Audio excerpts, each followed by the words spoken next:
मराठा आरक्षण जो है वो एक महत्वपूर्ण मुद्दा बन गया जब से जरांगे धरना पर बैठे। उसके बाद से ये मुद्दा काफी हॉट टॉपिक रहा और जाहिर है अब जब चुनाव है तो ये सबसे ज्यादा हॉट टॉपिक रहने वाला है। साथ ही ओबीसी जिसको साधने की कोशिश तो लोकसभा चुनाव में भी होती रही। क्या लग रहा है किसकी पकड़ ज्यादा मजबूत हो रही है, क्योंकि बीजेपी की स्ट्रैटेजी अलग है।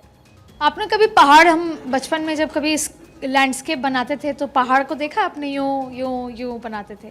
पिछले 2 सालों में महाराष्ट्र की जो राजनीति है वो कई बार ऊपर गई नीचे गई, मराठा आरक्षण और ओबीसी आरक्षण को लेकर। कई बार ऐसा हुआ कि दोनों 6 पॉलिटिकल पार्टी हैं महत्वपूर्ण, और वो कई बार मराठा आरक्षण या ओबीसी आरक्षण को लेकर बहुत ऊपर तक गए, फिर सडनली गायब हो गया मुद्दा, फिर बहुत ऊपर तक आया, बयानबाजी हुई, धरने हुए, मांग हुई, फिर नीचे आ गया मुद्दा। तो अब हम महाराष्ट्र की राजनीति में मराठा आरक्षण, ओबीसी आरक्षण कभी बहुत पीक पर आता है और कभी चला जाता है। इसको लेकर आज विस्तार से बात करते हैं। शिक्षा देखिए, आज से नहीं 2 साल पहले से, और अगर बात करें महाराष्ट्र की राजनीति की तो लंबे समय से, जब एक समय मराठास कांग्रेस का वोट बैंक हुआ करता था और भारतीय जनता पार्टी ने ओबीसी में सेंधमारी करने के लिए माधव, जिसका आप जिक्र कर रही थी, MADHAV, 3 बड़ी जातियां, दरअसल 341 जातियां हैं ओबीसी की, जिसमें ये 3 बहुत ही इंपॉर्टेंट जातियां थी, जिसका जिसे कहें कि एक साइजेबल अमाउंट था वोट का, तो वो थी। तो माधव एक कॉन्सेप्ट बनाया, मराठा वोट बैंक क्योंकि कांग्रेस के साथ था तो भारतीय जनता पार्टी ने अपने ओबीसी वोट बैंक को कंसोलिडेट करने के लिए माधव वोट बैंक बनाया, उसको काउंटर करने के लिए।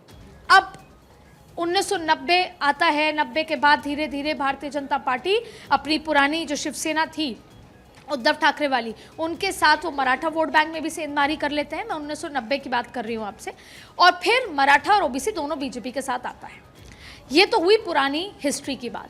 अब हम बात करते हैं अभी, जब ये चुनाव शुरू होने वाला था, जब हरियाणा के नतीजे आ गए थे, तो अमित शाह ने एक बैठक बुलाई। उस बैठक में तमाम बातों के बीच में, कोर ग्रुप की बैठक में, एक बात सीधे और कैपिटल बोल्ड लेटर्स में कह दी थी कि ओबीसी वोट बैंक और मराठा वोट बैंक अगर दोनों मिल लिए, दोनों एक साथ चुनाव में आएंगे, वोट करेंगे, तो फिर भारतीय जनता पार्टी को सत्ता से बाहर कोई नहीं रख सकता, या यूं कहे कि महायुति को सत्ता से बाहर कोई नहीं रख सकता।